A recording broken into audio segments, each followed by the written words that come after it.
Start students. Accounting equation का एक question just trailer देख लेंगे, इसमें कुछ है ट्विस्ट और फिर जाएंगे आगे। अकाउंटिंग इक्वेशन आपको वापस एक बार याद दिला दूं। इक्वेशन क्या है? Yes yes, capital plus liabilities equal to assets. ठीक है, तो इसमें क्या क्या होता है? अगर ओनर ने बिजनेस में कुछ लाया तो कैपिटल बढ़ जाता है। ठीक से सुन लो बच्चों, समरी बता रहा हूं मैं। ठीक है, हाँ, आपको शॉर्ट में लिख के भी देता हूं सो दैट आपको रिवाइज करने के लिए बहुत अच्छा रहेगा।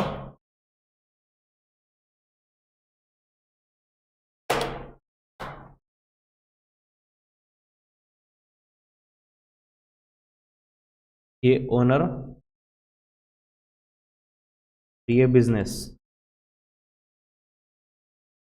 अगर ओनर ने बिजनेस में कुछ लाया तो कैपिटल बढ़ जाएगा। Every time I am using word कुछ। मैं ऐसे नहीं बोल रहा हूं कि ओनर ने बिजनेस में कैश लाया। कैश लाया, बैंक लाया, फर्नीचर लाया, कबर्ड लाया, कार लाया, बिल्डिंग लाया, कुछ कोई भी चीज वो पर्सनल प्रॉपर्टी से बिजनेस में लाया तो ये हो गया कैपिटल इंक्रीज। ठीक है, और अगर बिजनेस में से ओनर पर्सनल यूज के लिए कैश विड्रॉ कर रहा है या फिर और कोई चीज विड्रॉ करके लेके जा रहा है तो कैपिटल हो जाएगा लेस। सर बस ये दो ही चीज में कैपिटल बदलता है? नहीं बच्चों, और सुनो। अगर बिजनेस में हमें इनकम हुआ, सर इनकम हुआ मतलब क्या? एग्जाम्पल दो, आपको एग्जाम्पल से जल्दी समझता है ना, तो एग्जाम्पल सुनो। For example rent received, interest received, commission received, ऐसा कुछ मिला। ठीक है, तो ये हमारी इनकम हो गई। दूसरी चीज, 10,000 गुड्स ऑफ 10,000 सोल्ड एट 15,000, 10,000 के गुड्स 15,000 में सेल किए, मतलब ज्यादा प्राइस पे सेल किए ना, तो वो जो डिफरेंस से प्रॉफिट हुआ ना वो भी इनकम ही है, उसी का मतलब भी इनकम ही है। ठीक है, सो इनकम या प्रॉफिट जो भी हुआ उसकी वजह से कैपिटल ऐड हो जाए, मतलब कैपिटल बढ़ जाएगा। ठीक है, नेक्स्ट बच्चों, एक्सपेंस। एक्सपेंस या फिर लॉस, एक्सपेंस या लॉस अगर हुआ तो कैपिटल हो जाएगा लेस। सर अभी इसका भी एग्जांपल दे दो। सुनो बच्चों, सैलरी पेड। सैलरी कोई प्रॉपर्टी नहीं ना बच्चों, सैलरी नाम की कोई एसेट नहीं होती, सैलरी खर्चा होता है। तो अगर कोई भी एक्सपेंस दिया हुआ है या फिर suppose goods destroyed by fire, आग लग गई और गुड्स जल गए तो नुकसान हुआ, राइट? तो ऐसे अलग अलग नाम हो सकते हैं लॉसेस के। तो एक्सपेंस या फिर लॉस हुआ तो हमारा कैपिटल कम हो जाएगा। तो ओवरऑल कैपिटल में सिर्फ चार चीजें आएगी। कैपिटल बिजनेस में लाया तो कैपिटल प्लस, घर पे लेकर गया तो कैपिटल लेस, इनकम हुआ तो कैपिटल ऐड, एक्सपेंस हुआ तो कैपिटल लेस। बस इसके सिवा कैपिटल को टच भी नहीं करना है। ठीक है, समझ गए?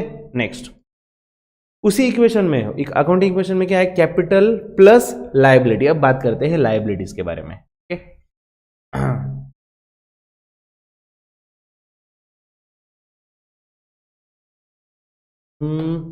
जस्ट अ सेकंड, मैंने सबका ऑडियो ऑफ किया हुआ है, वीडियो भी ऑफ करना है क्या?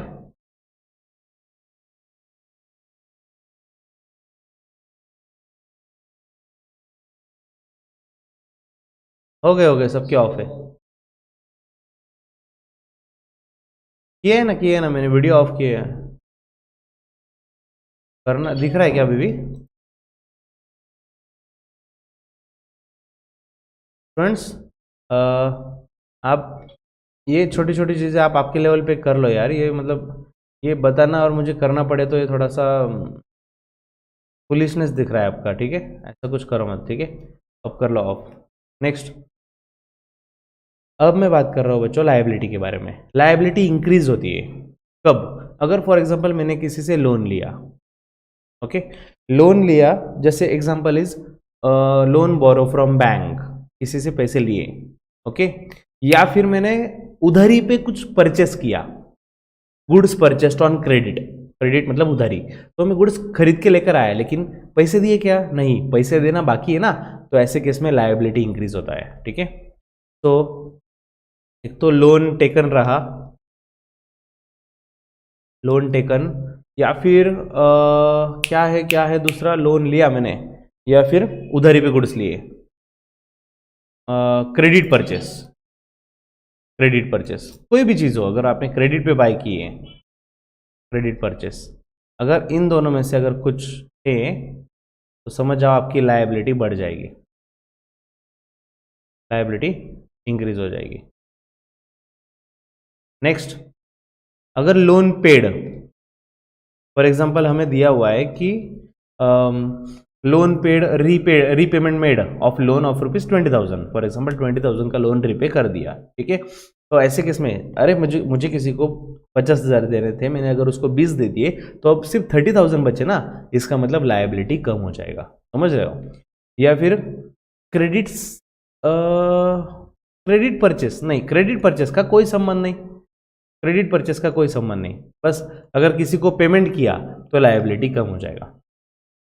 लायबिलिटी से रिलेटेड बहुत कम चीजें आती है बच्चों, अगर आपने देखा होगा अब तक के क्वेश्चन में ऑब्जर्व किया होगा, लायबिलिटी को ज्यादा करके टच भी नहीं करना पड़ता, जो भी है कैपिटल और एसेट में ज्यादा करके खेला जाता है, ठीक है। नेक्स्ट अब एसेट्स पे आते हैं। एसेट्स कब बढ़ती है बच्चों, लॉजिकल है, अगर हमारे पास कोई प्रॉपर्टी आ रही है, स्टॉक आ रहा है, कैश आ रही है, फर्नीचर आ रहा है, बिल्डिंग है, ठीक है। तो अगर हमारे पास कोई प्रॉपर्टी आ रही है, बिजनेस में बढ़ रही है, तो एसेट में ऐड करेंगे। और अगर हमने किसी को पेमेंट किया तो कैश जा रहा है ना, कैश जा रहा है, या फिर बैंक से पैसा जा रहा है, या फिर कोई एसेट जा रही है, फॉर एग्जांपल मैंने फर्नीचर सेल कर दिया तो फर्नीचर जा रहा है ना, तो ऐसे केस में लायबिलिटी एसेट लेस होती है, ठीक है। तो अब इसमें क्या लिखें, प्रॉपर्टी परचेस्ड, परचेस बच्चों कभी कभी परचेस को आपको नाम दिया जाएगा बॉट, बाय, अलग अलग नाम है भाई, कंसेप्ट एक ही है ना कि हमारे पास वो एसेट आ रही है, ठीक है। तो ऐसे केस में एसेट इंक्रीज हो जाएगा। इवन प्रॉपर्टी नहीं, गुड्स भी परचेस किया तो स्टॉक बढ़ता है ना बच्चों, स्टॉक भी एक हमारी प्रॉपर्टी ही है, तो ऐसे केस में भी एसेट बढ़ जाएगी। अगर हमने प्रॉपर्टी सेल कर दिया, कोई property, okay, property sold, property मतलब प्रॉपर्टी के साथ साथ गुड्स भी, ओके, यहाँ पे मैं गुड्स भी लिख लेता हूँ लगे तो। अगर मैंने किसी को गुड्स बेच दिए तो बिजनेस का स्टॉक हो जाता है कम, स्टॉक हो रहा है कम, तो ऐसे केस में भी एसेट में लेस किया जाता है, ठीक है। तो ये सिखा के मैं आपको ये नहीं बोलना चाहता कि आप ये रट्टा कर लो, रट्टा करना ही नहीं है, ये जस्ट लॉजिक के लिए, कंसेप्ट के लिए, क्वेश्चन समझने के बाद आपको ये कंसेप्ट ये इतना याद रख लो, बहुत हेल्प हो जाएगी, ठीक है। नहीं समझा अकाउंटिंग इक्वेशन तो पूछ सकते हो। I am starting question now. देखो सबसे पहले क्वेश्चन नंबर 5, पेज नंबर 44 है। दूसरी बात यह है कि मैं आपको ऐसे ही टीच कर रहा हूँ बच्चों के, एज इफ आपके पास अगर ये टेक्स्ट बुक नहीं भी रहा तो भी आपको नोटबुक देख के समझे, ऐसे में लिखवा दे रहा हूँ, ठीक है। दूसरी चीज मैं आपको पूरी नोट्स नहीं लिखवा दे रहा हूँ, जैसे जैसे जब मुझे रिलेवेंट लगेगा शॉर्ट में, जो समरी के हिसाब से एक दिन के पहले, देखो एग्जाम के एक दिन पहले आप पढ़ने बैठोगे तो सब कुछ नहीं होगा, लेकिन मैं आपको इतना लिमिटेड कंटेंट लिखवा के दूंगा कि जो एग्जाम के एक दिन पहले पूरा कवर हो सके, ओके। लेकिन सब स्टेप बाय स्टेप होगा बच्चों, ठीक है। Next, Anbu started business with cash ₹20,000 and goods 12,000, machine 8,000, ठीक है। चलो फटाफट ट्रांजैक्शन लिख रहे हो आप। अनबू स्टार्टेड बिजनेस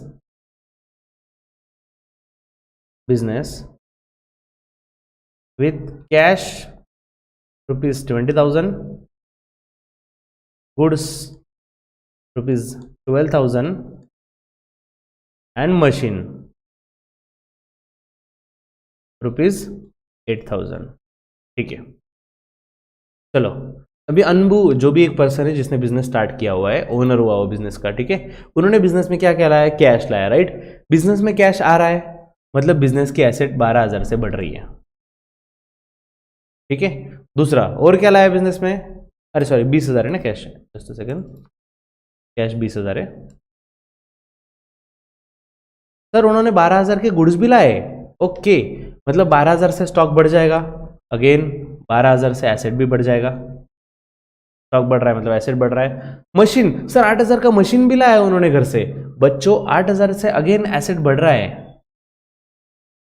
और ये सब कुछ लाया कहां से, ऑफकोर्स पर्सनल प्रॉपर्टी से, घर से। आज बिजनेस स्टार्ट किया ना, बिजनेस थोड़ी कमाया है, आज बिजनेस का पहला दिन है, जो भी लाया घर से लाया, बोले तो कैपिटल ओनर ने लाया ना बच्चों बिजनेस में। तो ये पूरा का पूरा 40,000 पूरा कैपिटल हुआ, 20 + 12 + 8, ठीक है। और लायबिलिटी का कोई संबंध नहीं, जो भी है खुद का है। तो ये 40,000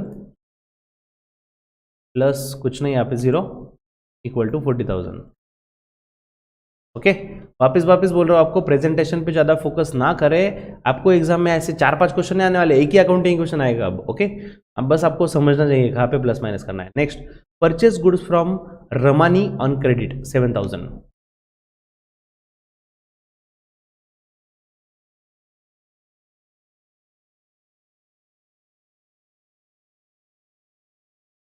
क्या स्लो करो ऐसा?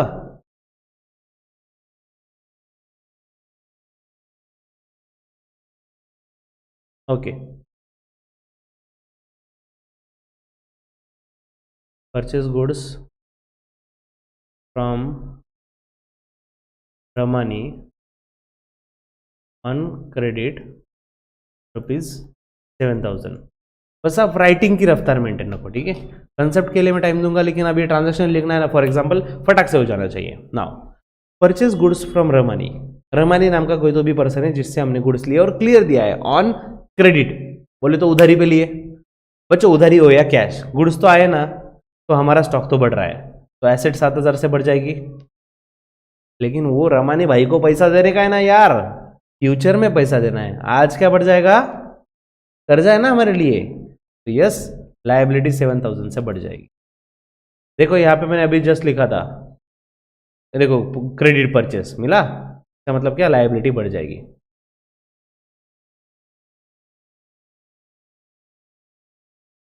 तो 40,000 का कैपिटल था, जिसमें 7,000 की लायबिलिटी मिला दी, और अगर आप देखो तो एग्जैक्टली एसेट की टोटल भी 47,000 ही आ रही है। Okay, next, third one, sold goods to Rajan on credit costing 5,400 for 6,000। Okay, sold goods to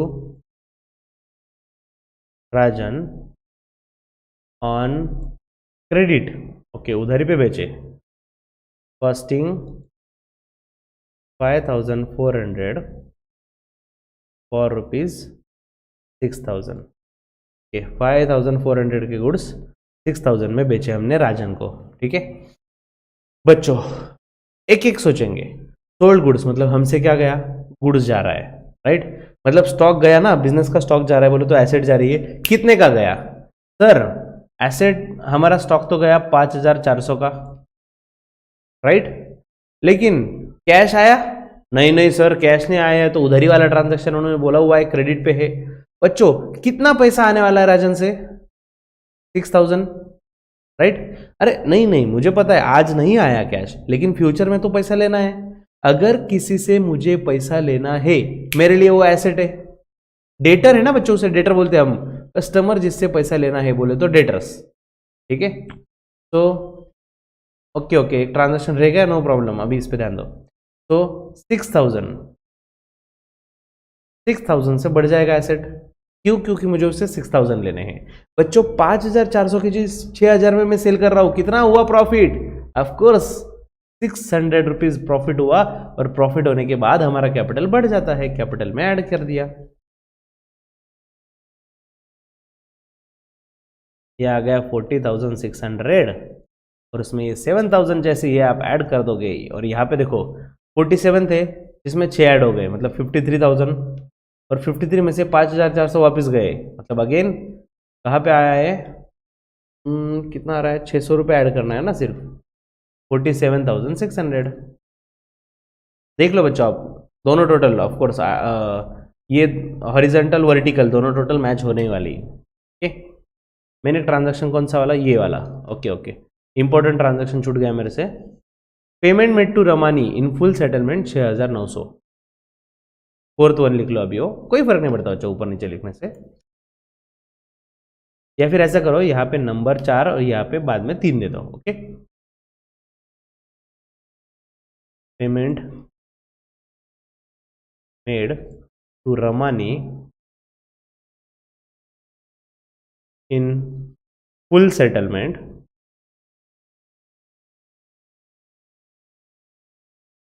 ₹6, कितना था वो, ₹6,000 ना, नहीं नहीं 6,900, okay.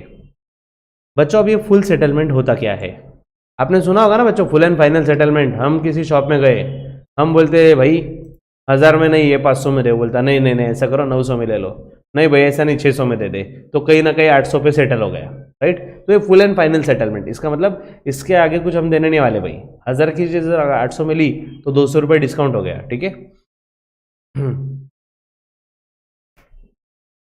It is on credit, कौन सा वाला बोल रहे हैं बच्चों, ये क्रेडिट वाला, ये थर्ड वाला ना, तो लायबिलिटी, अरे मैंने उधारी पे बेचा ना, तो लायबिलिटी कैसे होती है? अगर मैंने उधारी पे परचेस किया तो मेरे लिए लायबिलिटी बन जाती है ना वो। उधारी पे सेल किया तो एसेट है, मुझे पैसा लेना है, तो वो लायबिलिटी नहीं हो सकती। ठीक है, नाउ यहां पे रमानी, सबसे पहला सवाल तो मेरा ये है कि रमानी को पैसे कितने देने थे, बताओ जल्दी। रमानी को कितना पेमेंट करना है?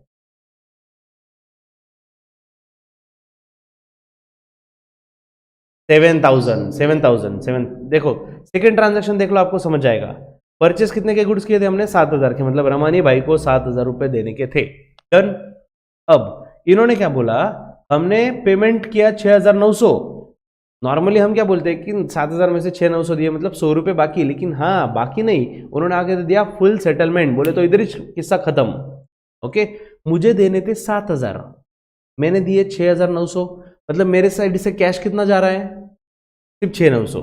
ठीक है, कैश 6,900 गया, यहां तक ठीक। लेकिन जो मुझे 7,000 देने थे वो पूरे खत्म हो गए ना बच्चों, full and final. Full and final settlement इसी को बोलते हैं कि इसके आगे कुछ पैसे नहीं मिलने वाले भाई। 7,000 की जगह 6,900 ले और सेटल कर। इसका मतलब 100 रुपए मुझे क्या मिला? डिस्काउंट। डिस्काउंट मिला मतलब मेरा फायदा हुआ ना, फायदे की बात है बच्चों। फायदा हुआ तो कैपिटल बढ़ता है, ने बोला ना, इनकम या फिर प्रॉफिट हुआ तो कैपिटल बढ़ जाता है। Okay,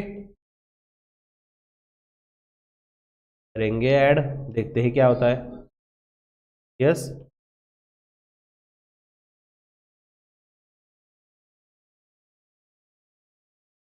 you are not audible clearly students.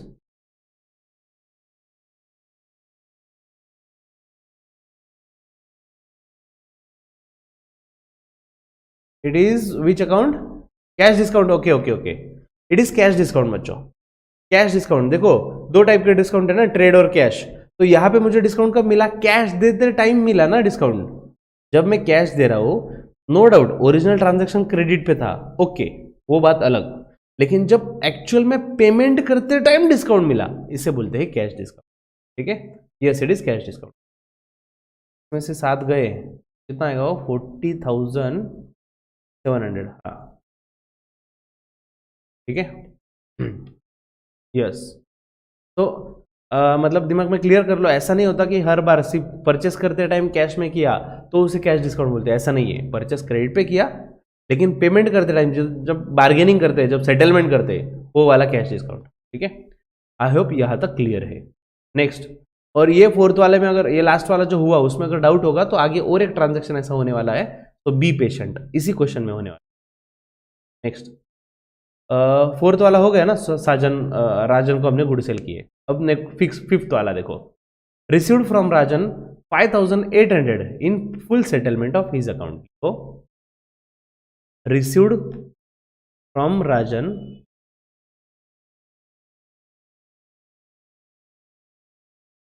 ₹5,800 in full settlement.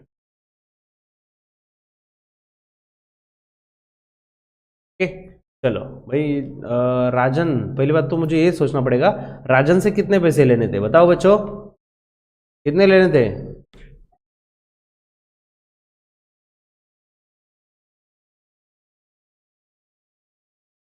अरे ये रहे, 6,000 लेने थे ना राजन से, मैंने उसको 6,000 के गुड सेल किए। ठीक है, लेकिन हुआ क्या, राजन से कितने मिले? 5,800, मतलब मेरे पास कैश कितना आया? 5,800। तो उतने से मेरा एसेट बढ़ गया। मैंने बोला चलो 5,800 आ गए, 2,000 बाद में आएंगे। अरे नहीं नहीं नहीं, 200 रुपये, सॉरी 200 रुपये बाद में आएंगे। नहीं नहीं नहीं, 200 रुपये बाद में नहीं आने वाले, ये फुल एंड फाइनल है। ठीक है, तो फुल एंड फाइनल है, इट मीन्स 200 रुपये मुझे डिस्काउंट देना पड़ा। डिस्काउंट दिया तो मेरा हो गया नुकसान। नुकसान, debit all expenses and losses. अगर लॉस रहा तो कैपिटल लेस में से लेस हो जाएगा। और हाँ, मेरी 6,000 की एसेट कम हो गई। सर कौन सी एसेट कम हो गई 6,000 की? अरे डेटर्स। डेटर्स मतलब पैसा लेना है मुझे, तो वो भी तो मेरी एसेट है, और डेटर्स हो गए कम। क्यों? क्योंकि 6,000 लेने थे, अभी मुझे उससे कुछ लेना है क्या? नहीं, पूरा अकाउंट खत्म हो गया। इट मीन्स 6,000 के डेटर खत्म हो गए, लेकिन मिले सिर्फ 5,800, तो 200 रुपये नुकसान है मेरा, इसलिए कैपिटल कम हो जाएगा। यस, वेरी नाइस, जिन्होंने पॉइंट लिखा है। ट्रेड डिस्काउंट की कभी एंट्री करते नहीं बच्चों। अगर मैं यहाँ पे अमाउंट लिख रहा हूँ, एंट्री कर रहा हूँ, इट मीन्स ये कैश डिस्काउंट ही है।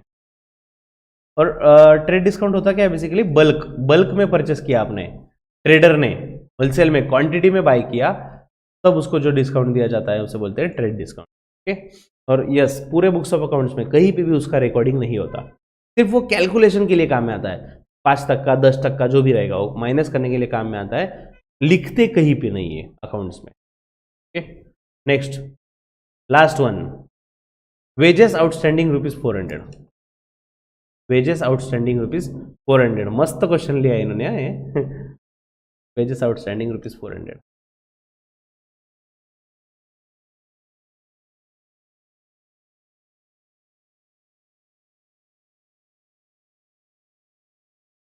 अब ये वेजेस आउटस्टैंडिंग का क्या करें, पहले तो इसका मीनिंग समझ लेते हैं।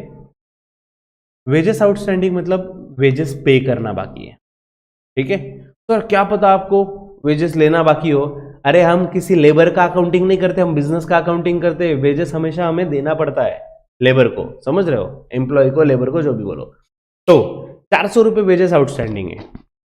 अकाउंट्स क्या बोलता है, अकाउंट्स का कहना है कि ठीक है आपने पेड नहीं किए लेकिन वो एक्सपेंस तो है, अरे आज नहीं तो कल दोगे, कल नहीं तो परसों दोगे, लेकिन एक्सपेंस तो है ना आपका, तो एक्सपेंस है तो एक्सपेंस में लिख दो, मतलब कैपिटल में से लेस कर दो, कैपिटल कम हो जाएगा क्योंकि मेरा एक्सपेंस हुआ। ओके, और पे किया क्या हमने, नहीं, पे करना बाकी है, अगर पे करना बाकी है इट मीन्स मेरी लायबिलिटी बढ़ जाएगी, 400 रुपए का कर्जा है मेरे ऊपर, मुझे पैसा देना बाकी है। ओके, तो लायबिलिटी बढ़ जाएगी, एसेट का तो कोई संबंध नहीं, कुछ आया भी नहीं कुछ गया भी नहीं, तो कैपिटल हो गया 40,000, तो लायबिलिटी हो गई 400 और एसेट तो एज इट इज 40,500 जो हो रहा है tally. Students, any doubt in any transaction, फटाक से पूछ लो। आई होप कल की वजह से आज का सब कुछ क्लियर हो गया होगा, हुआ है तो अच्छी बात है, फटाफट बताओ।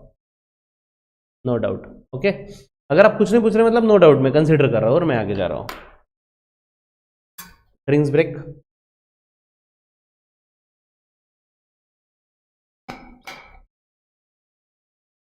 बढ़िया है स्टूडेंट्स, चलो तो हम जाते हैं आगे। अब क्या देखना है बच्चों, ट्रेडिशनल अप्रोच। ये ट्रेडिशनल अप्रोच क्या है, हम एक मॉडर्न अप्रोच, एक ट्रेडिशनल अप्रोच। अब तो हमने अकाउंटिंग इक्वेशन वाला अप्रोच देख लिया, इसमें क्या होता है, कोई भी अकाउंट हो, हम सिर्फ 3 कैटेगरी में डालते हैं ना उसको, लायबिलिटी, कैपिटल और एसेट्स, ये हो गया। अब बात कर रहे हैं हम ट्रेडिशनल अप्रोच। ट्रेडिशनल अप्रोच में डेबिट क्रेडिट, ओके, दो इफेक्ट देखे जाते हैं, डेबिट क्रेडिट बोले तो डबल एंट्री सिस्टम, ठीक है। और इस अप्रोच में क्लासिफिकेशन ऑफ अकाउंट कौन सा है, बोलो करो टाइप। देखो ये हमने जो ऑलरेडी देख लिया, पर्सनल अकाउंट और इम्पर्सनल अकाउंट। यस बोलो जल्दी, जो भी डाउट है फटाक से।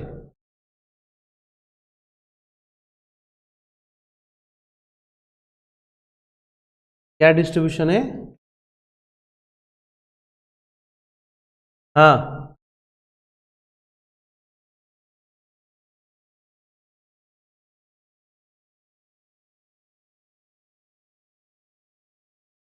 ये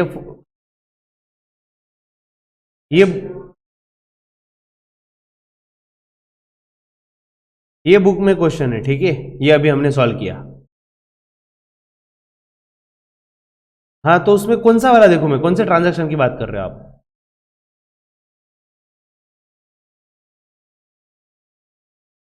ओके ये बाइफरकेशन, ये 4 इन्होंने किए ऐसा, ओके ओके, तो उस पे आपका क्या कहना है, ये 4 इन्होंने बाइफरकेशन किए तो हमें एग्जाम में करने पड़ेंगे क्या ऐसा,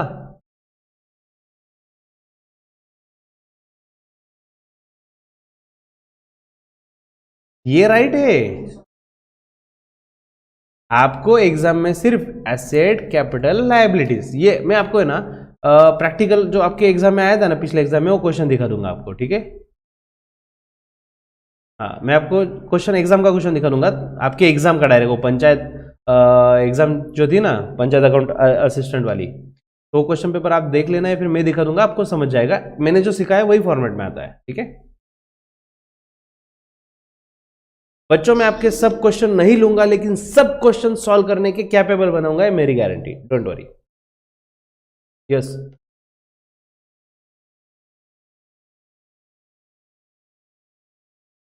क्या हुआ, कौन सी एग्जाम? नहीं, अकाउंटिंग क्वेश्चन हो गया अभी नेक्स्ट।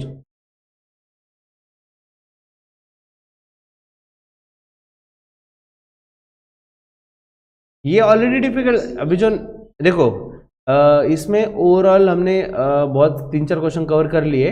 अब जो बचा है ना स्टूडेंट्स,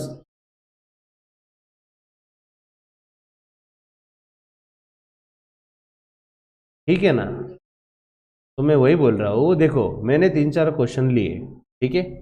अब आप आपके हिसाब से क्वेश्चन सॉल्व करो, डाउट लाओ ना मेरे पास। तो अगर हम स्पेशल डाउट सेशन रखेंगे, आप क्वेश्चन सेंड करो, उसके लिए पूरा लेक्चर स्पेंड करेंगे, कोई दिक्कत नहीं है।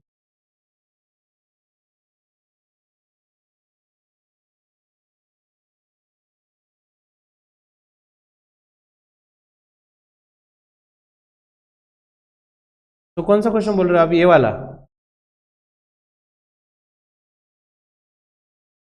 हाँ, सैलरी पेड कर दी, हाँ।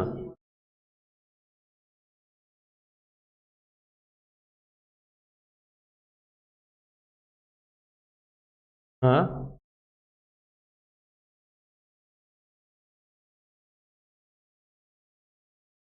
ओके,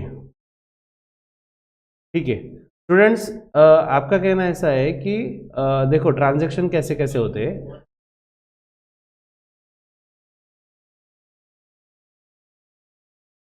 अभी जो भी बात कर रहे हैं ना, उनका वॉइस ब्रेक हो रहा है, तो आई कांट गेट इट। मैं जस्ट बोल रहा हूँ, आपको सुनो। हाँ,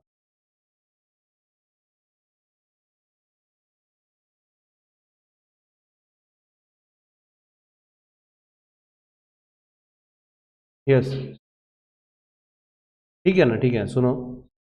हाँ देखो, इसके अलावा देखो, ये क्वेश्चन हमने मेजोरिटी वैरायटी कवर कर ली। इसके अलावा क्या आ सकता है, देखो अभी जो लास्ट वाला था ना, आउटस्टैंडिंग सैलरी, वैसे आपको कभी कभी प्रीपेड एक्सपेंस भी आ सकता है, ठीक है। For example, prepaid salary paid off ₹20,000। Accounting equation ही सोच रहे हैं हम, प्रीपेड सैलरी पेड किया है हमने, ठीक है।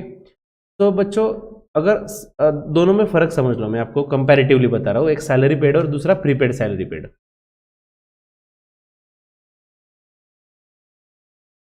Suppose salary paid ₹20,000। देखो बच्चों, सैलरी पेड किया मतलब पैसा जा रहा है, ये बात तो क्लियर है, तो एसेट से लेस कर देंगे, राइट। और सैलरी हमारा एक्सपेंस है, मैंने बोला हुआ है एक्सपेंस या नुकसान हुआ तो कैपिटल हो जाता है कम, तो कैपिटल से लेस कर देंगे। यहां तक ठीक है। अगर आपको ऐसा आया prepaid salary paid, prepaid salary ₹10,000 paid, हमने प्रीपेड सैलरी पेड की है 10,000 की, पेड किया ना तो कैश तो जाएगा 10,000, उसमें कोई डाउट नहीं। अब रहा दूसरा, दूसरा क्या होगा बच्चों, प्रीपेड, ये एसेट होती है, याद रखना। प्रीपेड मतलब क्या, कोई एक्सपेंस अगर आपने एडवांस में पेड किया तो वो हमारे लिए एसेट बन जाती है। वो एक्चुअली पर्सनल अकाउंट होता है, ठीक है, personal account, representative personal account. तो यहाँ पे हमारी एसेट बढ़ जाएगी क्योंकि हमने सैलरी एडवांस में पेड किया। तो ऐसे भी कुछ रहेंगे, ठीक है, ये स्टूडेंट्स। हाँ, तो ऐसे ट्रांजेक्शन्स आपको आ सकते हैं, ऐसे जो जो कॉम्प्लिकेटेड रहेंगे। मैं सोच रहा हूँ कि एवरी सैटरडे, देखो मैं सिर्फ 5 दिन काम करता हूँ, सैटरडे संडे क्लास नहीं था इस बार, ओके। लेकिन अगर आप सब लोग इंटरेस्टेड रहेंगे तो मैं सैटरडे बड़ा सेशन रखूंगा, 1 2 3 मतलब जितने चाहिए मैं आपको लिंक सेंड करते जाऊंगा, हम वही लेक्चर कंटिन्यू करेंगे। बट आपके डाउट्स मुझे सेंड करके रखो, हम एवरी सैटरडे जो जो टफ लेवल के आपके क्वेश्चन पेपर हो या आप कोई दूसरा रेफरेंस बुक दे रहे हो, सब क्वेश्चन मुझे सेंड करो और डिस्कस करेंगे, ठीक है। बस अभी डाउट जो भी है वो थोड़े एंड में रखा करो, लेक्चर के एंड में, इससे रिलेटेड रहा तो इमीडिएटली पूछो, अदरवाइज एंड में, ठीक है।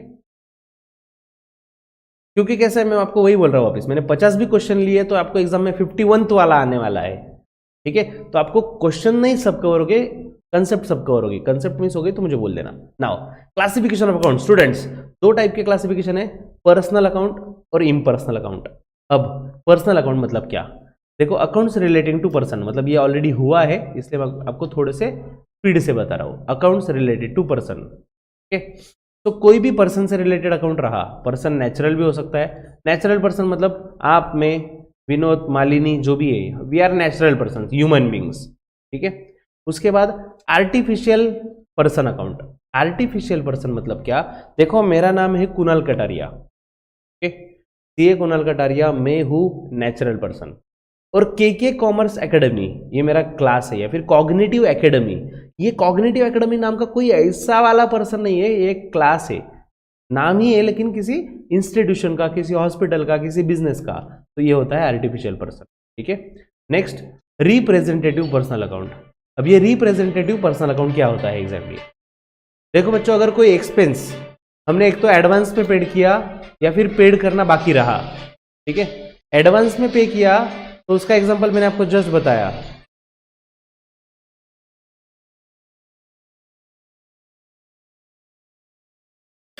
एक सेकंड स्टूडेंट, हाँ मैं आपको ये बता रहा था बच्चों, अगर हमने कोई एक्सपेंस एडवांस में पे किया, ठीक है, जिसे एग्जांपल मैंने आपको अभी जस्ट बताया प्रीपेड सैलरी, ठीक है, एडवांस में दिया तो वो बन जाता है रिप्रेजेंटेटिव पर्सनल अकाउंट। ऐसा क्यों, उसका लॉजिक भी एक मिनट में बताता हूं। देखो बच्चों, फॉर एग्जांपल मेरा बड़ा सा बिजनेस है, मेरी फैक्ट्री है और यहाँ पे 50 लोग काम करते हैं, ठीक है, और सबका एक महीने का सैलरी पे कर, वेजेस सैलरी जो भी बोलो पे करना बाकी है, हर एक का 10,000 पगार है, 50 इंटू 10,000, तो मैं एक एंट्री में वो 50 लोगों को रिप्रेजेंट करने के लिए एक नाम यूज करता हूं, आउटस्टैंडिंग वेजेस। मतलब ये आउटस्टैंडिंग वेजेस किसके, ये 50 लोग जो है लेबर, उनको रिप्रेजेंट कर रहा है ये एक अकाउंट, तो किसी पर्सन को रिप्रेजेंट करने वाला account, that is personal account, representative personal account. अभी फॉर एग्जांपल कैपिटल, मैं मेरे बिजनेस का ओनर हूं खुद का, ठीक है, मैंने बिजनेस स्टार्ट किया, लेकिन बिजनेस में मेरा नाम नहीं लिखा जाता, क्या नाम लिखा जाता है? Capital account, right. कैपिटल मतलब कौन? कैपिटल ओनर को रिप्रेजेंट कर रहा है, समझ रहे हो? तो एक नाम जो दूसरे को रिप्रेजेंट करता है, फिर उसमें आउटस्टैंडिंग है, प्रीपेड है, अनपेड है, तो ऐसे नाम आ गए, तो ये रिप्रेजेंटेटिव पर्सनल अकाउंट। ठीक है, नेक्स्ट इम्पर्सनल अकाउंट। इम्पर्सनल में दो सब कैटेगरी, एक है रियल, दूसरा है नॉमिनल। रियल अकाउंट में बच्चों इसमें एसेट्स आते हैं, जो भी प्रॉपर्टीज है हमारे बिजनेस में, ठीक है, मतलब जिसपे हमारा हक है बिजनेस पे, तो वो होते हैं रियल अकाउंट। ठीक है,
okay, I am starting now.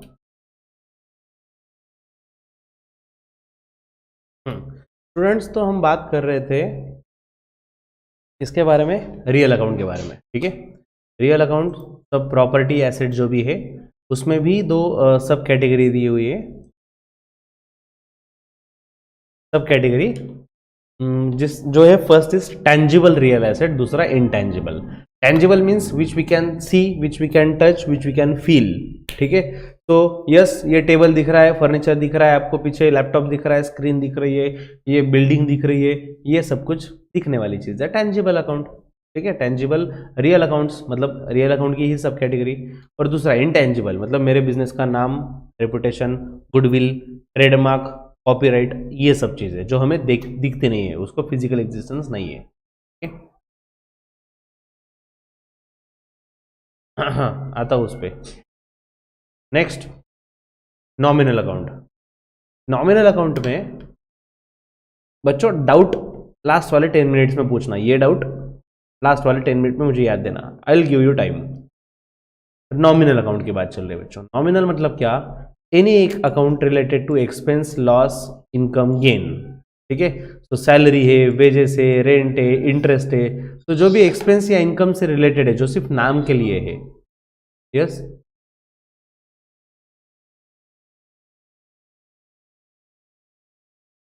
yes, but I am teaching now classification of account. Okay, so that's why I am saying we'll discuss it later on. Now nominal account बच्चों, expense income रहा तो ये nominal account में आएगा। अब देखो classification of account। तो students personal, impersonal, वही कैटेगरी, सब कुछ यहाँ पे समराइज दिया हुआ है। Accounting rule, accounting rule, golden rules of accounts जो मैंने आपको फर्स्ट डे पढ़ाए थे, very very very important. Personal account का रूल है debit the receiver, credit the giver. Okay, और ये रूल्स आपको लिख के रखना है, बहुत जरूरी है। रात को 2 बजे उठा के पूछा तो भी आना चाहिए, इतना जरूरी है। ठीक है, तो डोंट फॉरगेट दिस, मतलब गलती से भी नहीं भूलना है, क्योंकि ये भूल गए तो अकाउंट्स भूल गए, ऐसा समझो आप। ठीक है, next real account. Real account में debit what comes in, credit what goes out. And nominal account का रूल है debit all expenses and losses and credit all incomes and gains. ठीक है, नेक्स्ट क्लासिफाई द अकाउंट्स। बच्चों अब ये नाम दिए हुए हैं और ये नाम रीड करके हमें आइडेंटिफाई करना है कि ये कौन सा अकाउंट है, पर्सनल, रियल या नॉमिनल। ठीक है, अगर आपको पूछा जाए टाइप्स ऑफ अकाउंट्स कौन से हैं, नो डाउट आपने भी मुझे फर्स्ट डे बताया सर 2 ही टाइप के होते हैं, पर्सनल और इम्पर्सनल, एक्सेप्टेड।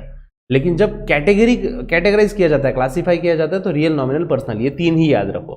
ठीक है, नाउ स्टूडेंट्स आपको सबको एक्टिवली आंसर देना है, R for real account, N for nominal account और पी फॉर पर्सनल अकाउंट। ठीक है, तो जैसे जैसे मैं नाम रीड करूंगा आपको आंसर देना है फटाफट से। ठीक है, नेक्स्ट नेक्स्ट नहीं मतलब पूछ रहा हूं मैं, बैंक अकाउंट। बच्चों बैंक अकाउंट कौन से टाइप का है? Do reply in chats only, fast. पूरे नीचे तो नहीं निकल गए आप, नीचे मत देखना बच्चों गलती से। अगर आपने किसी भी टेक्स्ट बुक में आंसर देख के बताया तो आप टेम्पररी जीतोगे, लॉन्ग टर्म में नहीं। Next purchases.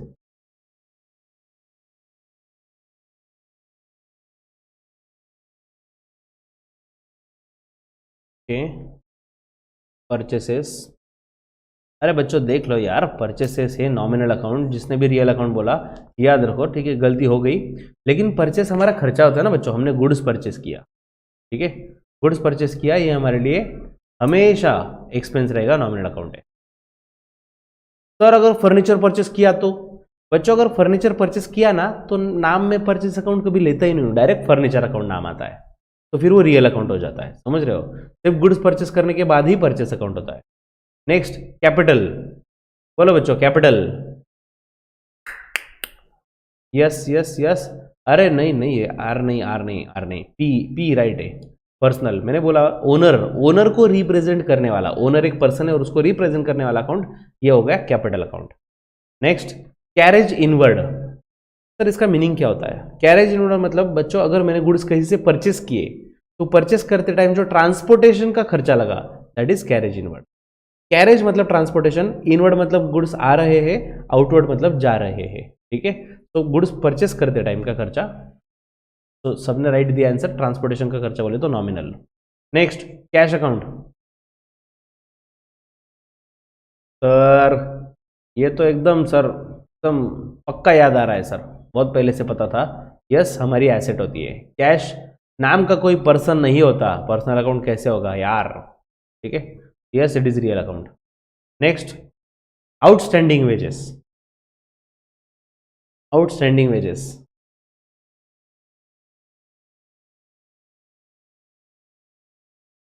ओके बच्चों याद रखो, अगर सिर्फ वेजेस नाम होता ना, वेजेस, तो हमारे लिए एक्सपेंस होता है, तो नॉमिनल अकाउंट सही था। ओके लेकिन आउटस्टैंडिंग वेजेस नाम के आगे आउटस्टैंडिंग, प्रीपेड, अनपेड कुछ लग जाए तो वो रिप्रेजेंटेटिव पर्सनल अकाउंट बन जाता है।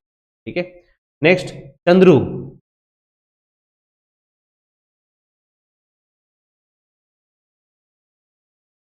यस चंद्रू भाई, पर्सनल है, सबको पता है, पर्सन का नाम है, और बिल्डिंग एसेट है, real account. Next, commission received. Commission received, yo yo yo yo, commission मिला, हमारे लिए इनकम है, नॉमिनल अकाउंट। वेरी नाइस बच्चों, वेरी नाइस, 99% बच्चों के आंसर सही आ रहे हैं, वेरी नाइस। ओके देखो यहाँ पे दिया हुआ है, purchase is treated as nominal account as it is expenditure. Okay और sales is treated as nominal account as it is revenue to the business. तो याद रखना, परचेस हमारे लिए एक्सपेंस है और सेल्स किया तो इनकम है, ये दोनों भी नॉमिनल अकाउंट है। ओके तो नेक्स्ट, जर्नल एंट्रीज। बच्चों जर्नल, यस बोलो बोलो।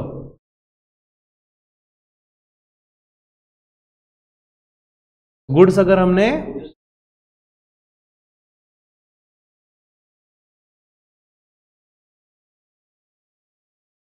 शेयर, मुझे नहीं समझ रहा है।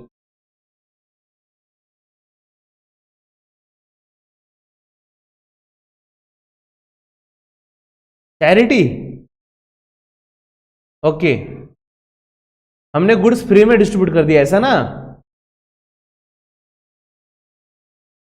ओके ओके ओके ओके देखो बच्चों, ऐसा हुआ, दरिया दिल इंसानों में मेरा बहुत बड़ा मन है, गुड्स थे मैंने फ्री में डिस्ट्रीब्यूट कर दिए, चैरिटी कहीं तो भी डिस्ट्रीब्यूट कर दिया। ठीक है देखो बच्चों, इसमें दो चीजें हो रही है, एक तो गुड्स जा रहे हैं और दूसरा नुकसान हो रहा है। ठीक है ना, नुकसान हो रहा है, वैसे देखा जाए तो नुकसान नहीं होता है चैरिटी से, लेकिन अकाउंटिंग पॉइंट ऑफ व्यू से खर्चा तो हुआ, गुड्स फ्री में बांट दिए। ठीक है, अकाउंट्स का लॉजिक ऐसा है कि कोई भी पर्सन फ्री में गुड्स क्यों बांटता है? एडवर्टीजमेंट करने के लिए, तो वहां पे एडवर्टीजमेंट अकाउंट आता है अगर गुड्स फ्री में बांट रहे हो तो। ठीक है, तो एडवर्टीजमेंट अकाउंट ये नॉमिनल अकाउंट हुआ। दूसरी बात, गुड्स गए ना हमसे, गुड्स गए तो ये परचेस अकाउंट का ही नाम लिखा जाएगा। ओके बस परचेस को डेबिट ना देते हुए क्रेडिट दिया जाता है एंट्री में, जब जर्नल एंट्री आएंगे तब मैं आपको वापस बताऊंगा ये चीज। ठीक है, लेकिन फिलहाल के लिए गुड्स फ्री में डिस्ट्रीब्यूट कर दिया तो एडवर्टीजमेंट बोले तो नॉमिनल अकाउंट में ही आता है। ओके सर हमने चैरिटी दिया, हमारा पर्पस तो एडवर्टीजमेंट था ही नहीं। ओके भाई आपका बड़ा दिल है, लेकिन अकाउंट्स का ऐसा नहीं है, अकाउंट्स में सिंपल उसको एडवर्टीजमेंट ही बोला जाता है। ठीक है, या फिर डोनेशन अकाउंट बोल दो, डोनेशन भी खर्चा ही है। जर्नल, ये वर्ड याद रखना फ्रेंच वर्ड से आया हुआ है, आपको फिल इन द ब्लैंक्स में 4 ऑप्शन में आ सकता है, ग्रीक, फ्रेंच, अलग अलग नाम आएंगे। सो जर्नल ये फ्रेंच वर्ड से आया हुआ है, JOUR, जोर का मतलब है डे। तो इसमें क्या किया जाता है बच्चों? डेली ट्रांजैक्शन, जो डेली ट्रांजैक्शन होते हैं दिन भर में, जो पैसा आया, जो गया, छोटे छोटे कोई भी एक्सपेंसेस, वो सब कुछ यहाँ पे रिकॉर्ड किए जाते हैं। ठीक है, नेक्स्ट, और ऑफ कोर्स रिकॉर्डिंग करने का एक तरीका है, debit and credit. Her transaction के दो इफेक्ट, एक आएगा डेबिट, दूसरा आएगा क्रेडिट, उसमें लिखा जाएगा। और साथ में एडजस्टमेंट के नीचे कुछ डिस्क्रिप्शन दिया जाता है, शॉर्ट डिस्क्रिप्शन, ये ट्रांजैक्शन किस चीज का था, इसे बोलते हैं नरेशन। तो फॉर्मेट में आपको दिखा रहा हूं, तो फॉर्मेट में आपको ये चीज क्लियर हो ही जाएगा। Journal is a book of original entry, ये याद रखना। ठीक है, dash dash is books of original entry, तो आपको ऑप्शन दिया जाएगा जर्नल है, लेजर है, कैश बुक है और कुछ है। ठीक है, लेकिन जर्नल ये original entry, it is a book of original entry. ठीक है बच्चों, डेटर अकाउंट, डेटर्स अकाउंट कौन से कैटेगरी में आएगा? आपको क्या लगता है बच्चों? डेटर्स,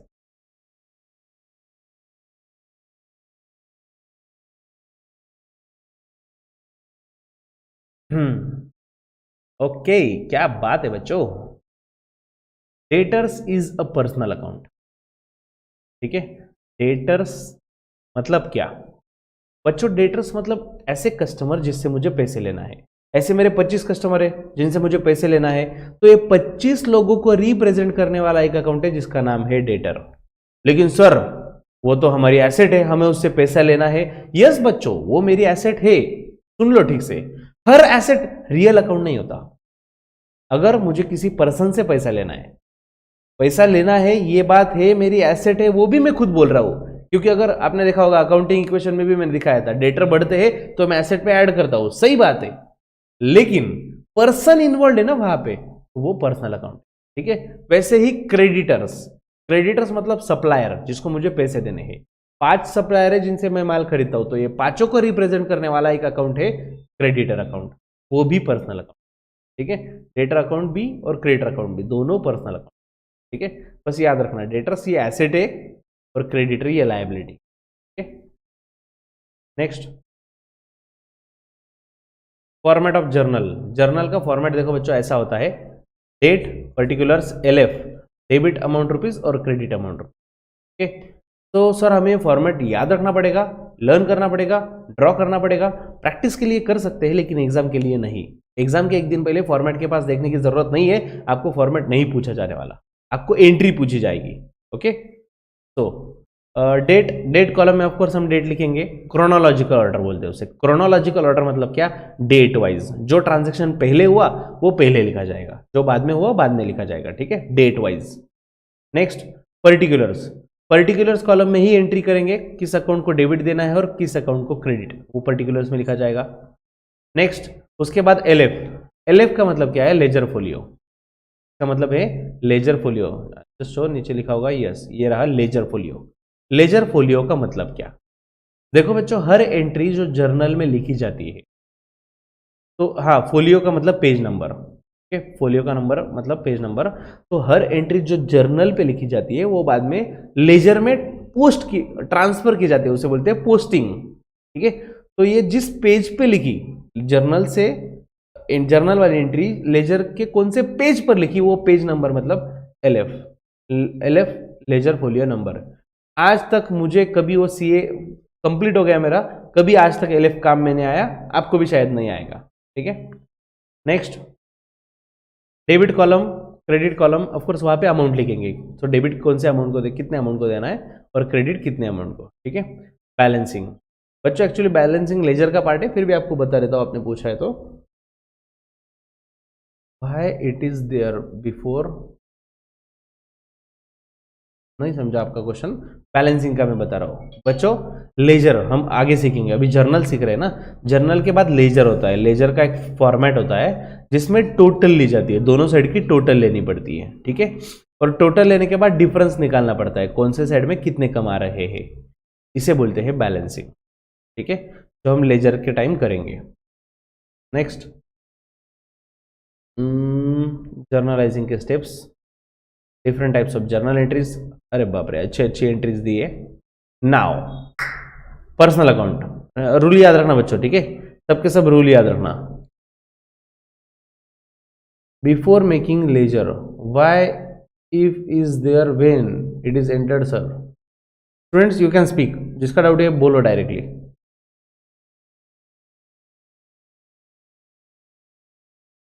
हाँ बोलो।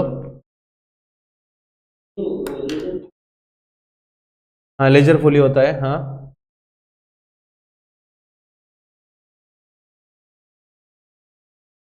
लेजर बनाने के बाद एंटर करेंगे क्या उस कॉलम में, ऐसा ध्यान से। चलो मैं अभी एग्जांपल देता हूं, पहले वो सुन लो, फिर आपका डाउट रहा तो पूछना, ठीक है, सुन लो। हाँ, अब देखो बच्चों हम ये टेक्स्ट बुक से सॉल्व कर रहे हैं क्वेश्चन, ठीक है। ये जो टेक्स्ट बुक है इसका पेज नंबर कौन सा चल रहा है, 53। जब मेरे पास दो चीजें हैं, एक है टेक्स्ट बुक और दूसरा है नोटबुक, ठीक है। जब मैं टेक्स्ट बुक में सॉल्व कर नोटबुक में सॉल्व कर रहा हूं तो मैंने वहां पे लिख के रखा है पेज नंबर 53। क्यों लिख के रखा, मुझे समझने के लिए कि ये कौन से टेक्स्ट बुक के कौन से पेज पे क्वेश्चन है, राइट। और जब मैं टेक्स्ट बुक में सॉल्व कर रहा था तो मैंने लिख के रखा कि नोटबुक के पेज नंबर 112 पे मैंने सॉल्व किया है। मतलब मान लो कि नोटबुक को भी आप पेज का नंबरिंग कर रहे हो, नोटबुक पे भी आप नंबरिंग कर रहे हो, ठीक है। तो टेक्स्ट बुक ने रेफरेंस किसका दिया, नोटबुक का, और नोटबुक ने किसका रेफरेंस दिया, टेक्स्ट बुक का, मतलब एक दूसरे का रेफरेंस, कि हमें समझे कि ये क्वेश्चन किस पेज पे सॉल्व किया है और यहां पे समझे कि ये क्वेश्चन कहां से लाया है। तो एग्जैक्टली जर्नल में और लेजर में ऐसा ही होता है, ठीक है। जर्नल की एंट्री लेजर में पोस्ट की जाती है और वहां पे लिखा जाता है LF, मतलब लेजर का पेज नंबर। और लेजर की एंट्री कहाँ से लाई, वहां पे लिखा जाता है JF, मतलब जर्नल फोलियो, ठीक है। तो जर्नल में लिखा जाता है कि ये एंट्री ट्रांसफर होके लेजर के कौन से पेज पर गई, और लेजर में लिखा जाता है कि ये एंट्री आई कहां से, जर्नल के कौन से पेज पे थी। Okay, now it is clear. बोलो बोलो, डाउट है ना।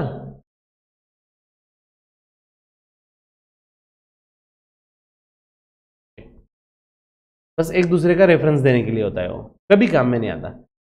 हाँ बोलो।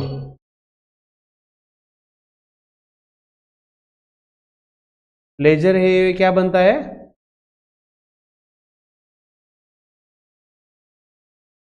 नहीं नहीं, लेजर क्यों बनता है ये पूछ रहे हो ना आप? ओके, देखो ऐसा होता है कि जर्नल में, जर्नल मतलब क्या, डे बुक, राइट, जिसमें दिन भर के सब ट्रांजैक्शन मैंने लिख के रखे। लेकिन अब मुझे ढूंढना है, फॉर एग्जांपल अब्दुल, अब्दुल नाम का एक कस्टमर है, उससे मुझे कितने पैसे लेने हैं। तो वो कैसे फाइंड करूं? तो एक पर्सन से या फिर कोई चीज से रिलेटेड सब ट्रांजैक्शन एक जगह पे होने चाहिए ना लिखे हुए। मतलब फॉर एग्जांपल मैंने ऐसा ड्रॉ कर लिया और मैं लिख के रखता हूं कि अब्दुल को ये दिया, इतने पैसे लेने हैं, अब्दुल को मैंने 1,000 रुपए के गुड्स सेल किए, ठीक है, और अब्दुल ने अब तक 200 रुपए दे दिए, तो 800 बाकी है। तो यहाँ पे इजी हो जाता है ना देखना कि डेबिट टोटल इतनी है, क्रेडिट इतनी है, मतलब 800 रुपए आना बाकी है। तो एक पर्सन के सब ट्रांजैक्शन, रिलेटेड ट्रांजैक्शन एक जगह पे लिख लेना, दैट इज लेजर। ओके,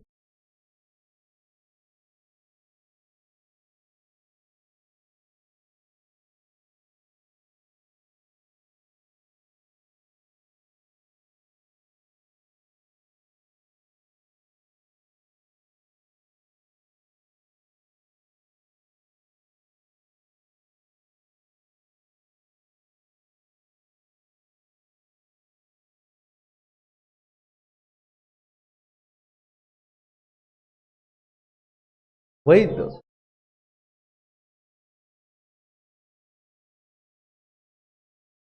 वही तो मैं बता।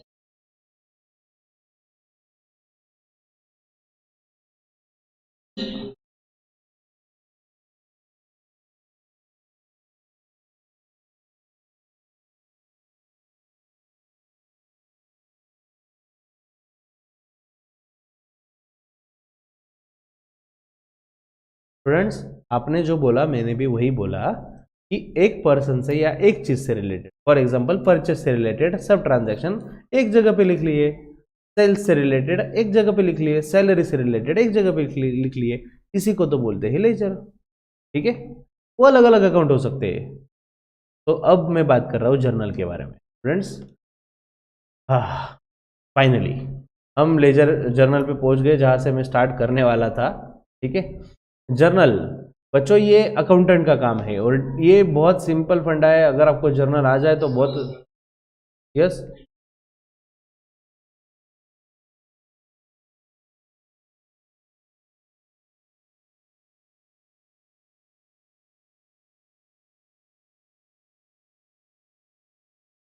डाउट जो है उसका,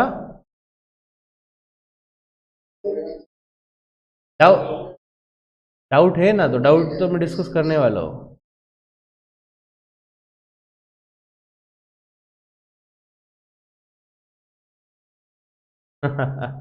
बच्चों, स्टूडेंट, हमें सिलेबस 4, 6, 8 महीने साल भर में नहीं करना है, ठीक? इतनी सिंपल सिंपल चीजें अगर आपको बाउंस जाने लग गई ना, तो भाई आप एक तो अपना लेवल बढ़ा लो भाई, इसके आगे कुछ नहीं हो सकता।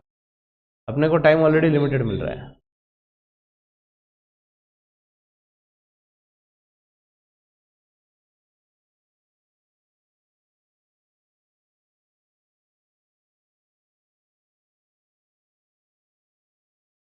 ओके ओके ओके, आ गया, समझ में आ गया। ओके, तो बच्चों देखो क्वेश्चन क्या है, आप देख सकते हो चैट बॉक्स में आपका क्वेश्चन क्या है। आपका एक बार क्वेश्चन क्लियर कर देता हूँ, फिर हम जर्नल में एंटर करते हैं। क्वेश्चन क्या है? Rent for the month, accounting equation का क्वेश्चन है बच्चों, ध्यान से सुनो, अभी अभी जो हमने देखा इसके पहले। Rent for the month is ₹10,000, ठीक है, बट पेड, सॉरी रेंट,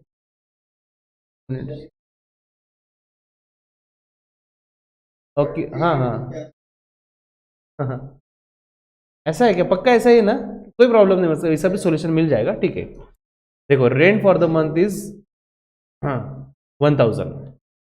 बच्चों, अकाउंटिंग इक्वेशन है हमारा capital plus liability equal to asset, ठीक है। Rent for the month is 1000, मतलब साल भर का रेंट कितना हुआ? 12,000, राइट। तो मैंने 12,000 रुपये रेंट साल भर में पे करना चाहिए, लेकिन उन्होंने दिया हुआ है क्वेश्चन में, बट पेड ओनली 10,000, सिर्फ 10,000 पे किए। बच्चों 10,000 पे किए, मतलब मेरे से कैश कितना गया? 10,000। ये बात तो क्लियर, एसेट हो गई 10,000 से कम। लेकिन 2,000 रेंट अभी भी पे करना बाकी है, साल भर का रेंट। बच्चों, सर आपको कैसे पता साल भर की बात चल रही है? प्रैक्टिकली स्पीकिंग 1,000 की जगह कोई 10,000 दे नहीं सकता। दूसरी बात, आपको जो भी पूछा जाता है ना क्वेश्चन, वो नॉर्मली ईयर का होता है बच्चों, क्योंकि फाइनेंशियल ईयर के ट्रांजेक्शन्स करते हैं हम। आउटस्टैंडिंग, प्रीपेड, ये जो चीजें होती है ना, ये सब ईयर के एंड में होती है, तो साल भर के ट्रांजेक्शन के लिए ही एप्लीकेबल होता है, ठीक है। तो साल भर का रेंट है।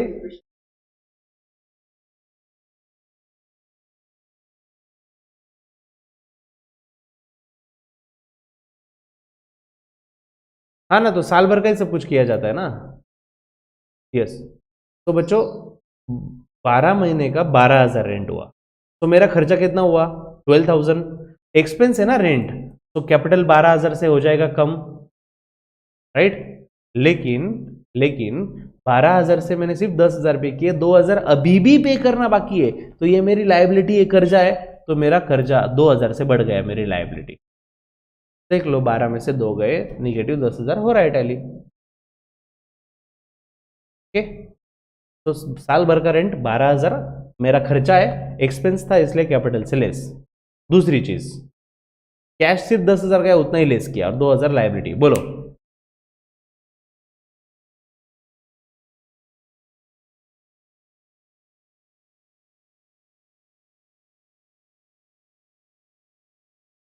Okay okay, very nice.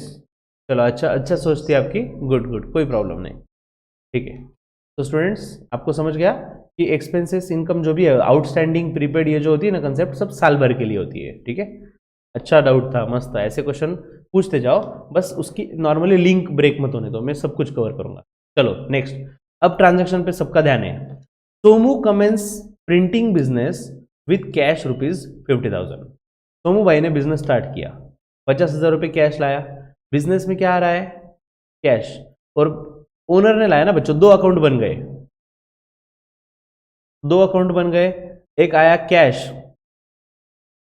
और दूसरा आया कैपिटल। हाँ, कैश कौन से टाइप का अकाउंट है?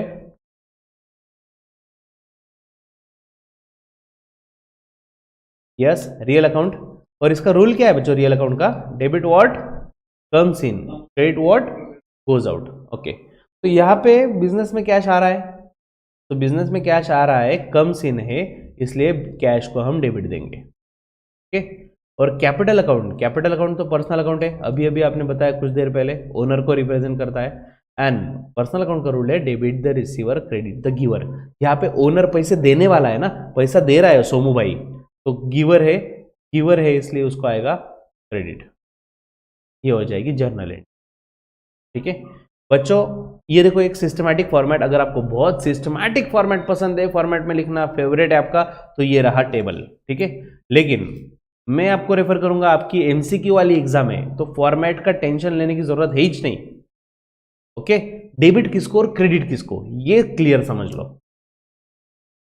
ये जो मैं सिखा रहा हूं ना, ये फॉर्मेट, इसमें चार चीजें क्लियर हो रही है हर बार आप सोचते हो कि ये कौन से टाइप का अकाउंट है, हर बार आप सोचते हो कि इसका रूल कौन सा आएगा, हर बार आप सोचते हो डेबिट है क्या क्रेडिट है, सब कुछ क्लियर हो रहा है, ओके। और आप आंसर में लिखते टाइम ऐसे फॉर्मेट में लिखो, नो इश्यूज, लेकिन सोचते टाइम ये सोच होनी चाहिए, सो मैं इसी फॉर्मेट में सिखाऊंगा, ठीक है। आपको जैसा चाहिए टेबल लिख लेना। Next, what goods for cash. बच्चों, हमने गुड्स परचेस किए कैश में, ठीक है। गुड्स परचेस किए मतलब अकाउंट कौन सा आएगा? Goods account? नहीं नहीं सर, गुड्स नाम नहीं आता, परचेस अकाउंट आता है। और परचेस कौन से टाइप का अकाउंट है बच्चों? फटाफट रिप्लाई कर रहे हो बॉक्स में।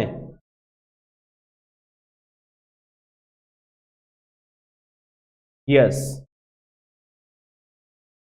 परचेस ये नॉमिनल अकाउंट है, और सर हमने परचेस करके लाया, खरीदा ना, मतलब हमारे हो गए एक्सपेंसेस, तो इसलिए इसको आएगा डेबिट। ठीक है, next, bought goods for cash ना, मतलब हमसे कैश जा रहा है तो cash account, of course real account, और कैश जा रहा है ना, गोज आउट है, इसलिए उसको आ जाएगा क्रेडिट। ठीक है, डोंट वरी स्टूडेंट्स, अभी मैं आपको सॉल्व करके बता रहा हूँ सब कुछ। आप बोलोगे हमें सर आपको पूछ भी नहीं रहे और सुन भी नहीं रहे, आपको इतना टाइम मिलेगा और इतना होमवर्क भी मिलेगा बच्चों सॉल्व करने के लिए, डोंट वरी। ठीक है, next, purchase goods from Rahul ₹10,000 on credit. हमने राहुल भाई से 10,000 के गुड्स परचेस किए। ठीक है, अब देखो दो चीजें हो रही है, तो गुड्स आए और हमसे तो कुछ गया ही नहीं। देखो ट्रांजैक्शन पढ़ने के बाद सोचो कि हमारे पास कुछ आया या कुछ गया, तो गुड्स तो आ गए, तो गुड्स आ गए इसलिए परचेस अकाउंट आएगा, ये बात तो क्लियर है। लेकिन हमसे अगर कुछ नहीं गया तो समझ जाओ इसमें कोई पर्सन इन्वॉल्व है क्या? यस सर, राहुल भाई इन्वॉल्व है, उधारी का ट्रांजैक्शन है। बच्चों जब बात उधारी की होती है ना, तो सामने वाले को कभी हम भूलेंगे नहीं। पैसा लेना है भाई, लेना है या देना है, सामने वाले को हम भूल नहीं सकते, राइट? तो पर्सन इंपॉर्टेंट हो जाता है जब क्रेडिट पे ट्रांजैक्शन है। परचेस अभी अभी देखा, नॉमिनल, एक्सपेंस, डेबिट। लेकिन राहुल अकाउंट की बात, राहुल ये पर्सनल अकाउंट है और हमने गुड्स खरीदे, ही इज गिवर, उन्होंने गुड्स दिए, गिवर है इसलिए क्रेडिट आएगा। ठीक है, next, cash paid to Rahul. अरे यार बहुत सिंपल है, तो सर कैश गया हमसे और हमने किसको पेड किया? राहुल भाई को, राइट? तो कैश रियल अकाउंट है और पेड किया मतलब जा रहा है ना, कैश गोज आउट है इसलिए उसको क्रेडिट आएगा। अगर हम बात करें राहुल की, राहुल तो एक पर्सन है, पर्सनल अकाउंट, और हम कैश दे रहे हैं, वो भाई रिसीव कर रहा है, रिसीवर है इसलिए डेबिट आएगा। ओके स्टूडेंट्स, ये बहुत बेसिक है। आपको भी लग रहा है सर इतना डिटेल में क्यों लिख रहे हो, लेकिन जब मैंने आपको पहले दिन दूसरे दिन जर्नल की थोड़ी सी आइडिया दी और आपसे क्वेश्चन पूछे थे ना, तो बहुत ज़्यादा मिस्टेक्स थी। ठीक है, और आपको भी रियलाइज होगी कि आप फॉर्म में जल्दी जल्दी में मिस्टेक कर बैठते हो। ठीक है, हमें एक मार्क भी नहीं गंवाना है, 30 में से 30 चाहिए, और ये सिली मिस्टेक्स वाले मार्क्स हो गए जो हमें नहीं खोने हैं। Withdrew cash for personal use 8,000।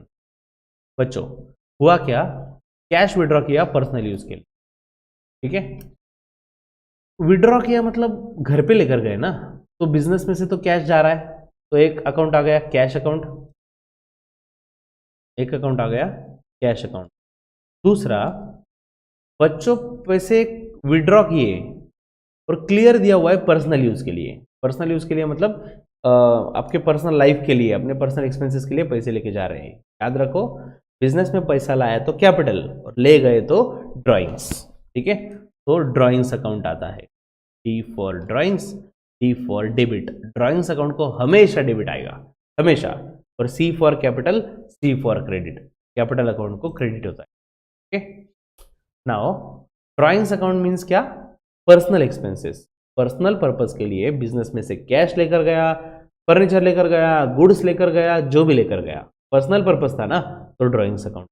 ठीक है, कैश अकाउंट रियल, और हाँ बिजनेस में से कैश जा रही है ना बच्चों, पर्सनल यूज के लिए लेकर गया, बिजनेस में से तो गया, तो जा रहा है, गोज आउट है, इसलिए इसको आएगा क्रेडिट। ठीक है, और अगर हम बात करें ड्राइंग्स की, yes very nice student, drawings, drawing ये ओनर को रिप्रेजेंट करता है। कैपिटल का अपोजिट वर्ड है ना ड्राइंग्स, लाया तो भी ओनर था और लेकर गया तो भी ओनर है, तो उसको रिप्रेजेंट करने वाला पर्सनल अकाउंट है। Personal account debit, the receiver credit, the giver business में से गया मतलब पर्सनल ने रिसीव किया, पर्सनल लाइफ में रिसीव किया, तो हो गया रिसीवर, तो मिल जाएगा। Next, cash deposited into bank. बच्चों कैश डिपॉजिट की बैंक में, राइट? बिजनेस में से कैश तो गई, राइट ना, बिजनेस में जो हमने रखे हुए थे पैसे ड्रॉवर में, वो पैसे तो गए, तो बिजनेस में से कैश गई, कैश अकाउंट रियल अकाउंट है, और कैश जा रही है ना बच्चों, हमने डिपॉजिट कर दी, गई, तो उसको आ गया क्रेडिट। ठीक है, लेकिन पैसे गए कहाँ पे? सर हमारे ये तो अकाउंट में है, हमने थोड़ी किसी को दिए, हमारे अकाउंट में जमा किए, बस बिजनेस में से कैश लेकर बैंक में गया और जमा कर दिया अकाउंट में, तो दूसरा अकाउंट आएगा bank account. Okay, bank account कौन से टाइप का अकाउंट बच्चों? पर्सनल। अभी आपने बताया किसी ना किसी पर्सन का होता है ना अकाउंट, किसी ना किसी पर्सन का होता है, फिर वो आर्टिफिशियल पर्सन हो या नेचुरल, उसका अकाउंट होता है, ठीक है। और पर्सनल अकाउंट का रूल है debit the receiver credit the giver. बच्चों यहाँ पे बैंक में पैसे रिसीव हो रहे हैं ना, बैंक रिसीव कर रहा है पैसा, इसलिए बैंक बन गए रिसीवर। रिसीवर होने की वजह से उसको मिल जाएगा डेबिट, ठीक है। Next, paid salary by cheque. Salary paid किया बच्चों चेक से, ठीक है। चेक से पेड किया मतलब पैसे कहां से जाएंगे? बैंक से, राइट। तो एक आ गया बैंक अकाउंट। बैंक अकाउंट अभी अभी देखा सर, ये तो पर्सनल अकाउंट होता है बच्चों। Okay okay, very nice question. बच्चों मैंने जैसे बोला बैंक ये पर्सनल अकाउंट है, तो क्वेश्चन ये है सर बैंक रियल अकाउंट हो सकता है क्या? Answer is yes, bank real account हो सकता है। क्यों? क्योंकि आप सोच रहे हो सर बैंक बैलेंस, हमारी तो प्रॉपर्टी सर, बैंक में 10 लाख रुपए पड़ा हुआ है, तो डेफिनेटली हमारी प्रॉपर्टी है ना सर, एसेट क्यों नहीं हो सकती?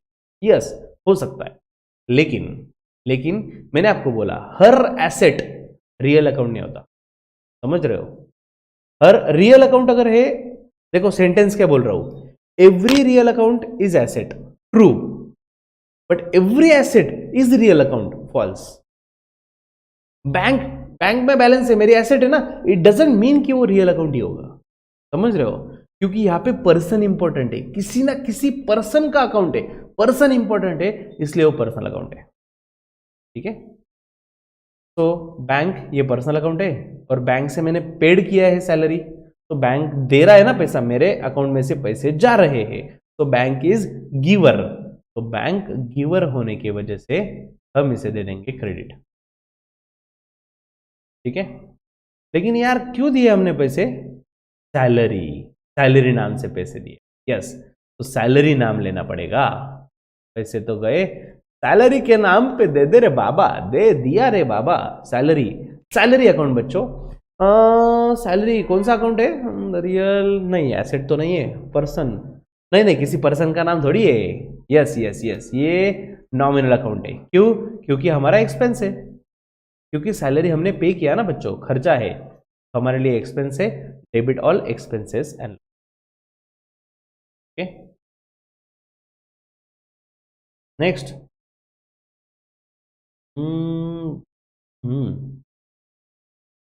ओके, 3-4 ही बचे बच्चों, ये देख लेते हैं, फिर मैं आपसे कम्युनिकेशन करूँ। Sold goods to Mahesh on credit, हमने गुड्स सेल कर दिए, but we pay salary to person. Okay, very nice question बच्चों। मैंने यहाँ पे सैलरी नाम लिखा, लेकिन सर हमने सैलरी तो किसी पर्सन को पे की ना, तो उसका नाम क्यों नहीं लिखा? बच्चों अगर एक्सपेंस का नाम दिया है, एक्सपेंस या इनकम का अगर नाम है ना, तो पर्सन इंपॉर्टेंट नहीं है। देखो 2 ट्रांजैक्शन में बोल रहा हूं, ठीक से देखो, ठीक से सुनो। पेड टू नट्टू काका, पेड टू नट्टू काका, नट्टू काका को पे किए, ठीक है बच्चों। कौन कौन से अकाउंट आएंगे? पेड किया मतलब हमसे क्या जाएगा? कैश, तो एक आ गया कैश अकाउंट, और हाँ कैश तो गया, लेकिन किसको मिला? नट्टू काका को, तो नट्टू भाई का नाम लिखना पड़ेगा, ठीक है। कैश अकाउंट कौन से टाइप का अकाउंट? रियल, और पेड किया मतलब कैश जा रहा है ना बच्चों, तो गोज आउट है, इसलिए हम इसे क्रेडिट देंगे, नो प्रॉब्लम, ओके। लेकिन नट्टू काका इज रिसीवर, पर्सन है ना, नट्टू काका पर्सन है और रिसीवर है, इसलिए उसको डेबिट दिया जाएगा, ठीक है। अब सेकेंड ट्रांजैक्शन सुनो ठीक से। पेड सैलरी टू नट्टू काका, पेड सैलरी टू नट्टू काका, ट्रांजैक्शन वही है, पैसे जा रहे हैं ना, राइट। तो कैश अकाउंट आएगा, रियल अकाउंट है और गोज आउट है, इसलिए क्रेडिट है, इसमें कोई दिक्कत नहीं। लेकिन यहां पे नट्टू काका को क्यों पे किए? क्योंकि ये मेरे पास जॉब कर रहे थे और मैंने सैलरी नाम से पे की। बच्चों मुझे नट्टू काका इंपॉर्टेंट नहीं है, सैलरी इंपॉर्टेंट है। मैं सैलरी का नाम लिखूंगा, एक्सपेंस का नाम लिखूंगा, क्योंकि मैं उनका नाम लिख के रखने का कोई रीजन नहीं है ना बच्चों। Cash and expenses is given, if cash and expenses is given, not necessary to name a person. Yes बच्चों, एक्सपेंस इंपॉर्टेंट है। देखो अगर मैंने नट्टू काका का नाम लिख के रखा, उसका मतलब क्या होता है, ठीक से समझो। मैंने नट्टू काका को 20,000 दिए, ऐसा लिख के रखा, इसका मतलब क्या होता है कि मुझे नट्टू काका से 20,000 रुपए लेने हैं क्या रियल में? नहीं, उन्होंने महीना भर मेरे पास जॉब किया, इसलिए मैंने उनको पेमेंट दिया, राइट। तो ये एक्सपेंस है। एक्सपेंस या इनकम के केस में पर्सन इंपॉर्टेंट नहीं है, भूल जाओ उसे।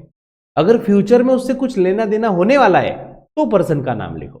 हम उधारी पे गुड्स बेचते हैं तो नाम लिख के रखते हैं, क्यों? क्योंकि फ्यूचर में उससे पैसा लेना है, समझ रहे हो। तो सैलरी नॉमिनल अकाउंट है, एक्सपेंस है, इसलिए डेबिट आएगा, ठीक है। Yes, but when, okay, I am just discussing last doubt और आज का लेक्चर हम खत्म करेंगे, थोड़ा टाइम बचा है। Sir bank account is personal account, सही बात। रूल क्या है? Debit the receiver, credit the giver, okay. But when I transfer money to my friend, that time I am giver, but why my account shows your account is debited? Very nice question, एक number. Sir please explain, is in that last I have confusion. Okay okay, बढ़िया बढ़िया। Yes बच्चों, अगर चलो friend को पैसे transfer किए, ये एक एग्जांपल। ये फिर दूसरा ऐसा सोचो कि आप एटीएम में आप गए और एटीएम से पैसे निकाल के लाए, तो भी आपको मैसेज आता है your account is debited with 5,000 rupees, right. Sir 5,000 को डेबिट क्यों दिया, राइट। यस यस यस, सुनो बच्चों, हम अब बैंक के रोल में हमें घुसना पड़ेगा। वो मैसेज बैंक हमें करता है ना, तो बैंक हमें खुद को बैंक समझना पड़ेगा, समझ रहे हो। तो एटीएम से पैसे निकाले या फिर फ्रेंड को ट्रांसफर किए, तो हुआ क्या, हम रिसीवर हो गए ना। एटीएम से पैसे निकाले तो रिसीवर कौन है? मैं, मुझे पैसा मिला, तो बैंक मुझे डेबिट ही देगा ना बच्चों, समझ रहे हो। बैंक के पॉइंट ऑफ व्यू से कैश गोज आउट है, इसलिए कैश को क्रेडिट रहेगा, ठीक है। और हमारे अकाउंट में हमें पैसे मिले हैं, इसलिए वी आर रिसीवर, डेबिट रहेगा, ठीक है। हमारे पॉइंट मतलब उनके पॉइंट ऑफ व्यू से डेबिट दिया क्योंकि वी आर रिसीवर, ठीक है। बैंक के पॉइंट ऑफ व्यू से एग्जैक्टली बैंक के रोल में घुस जाओगे तो समझ जाएगा। ओके स्टूडेंट्स, एनीथिंग एल्स, और कुछ पूछना चाहते हो?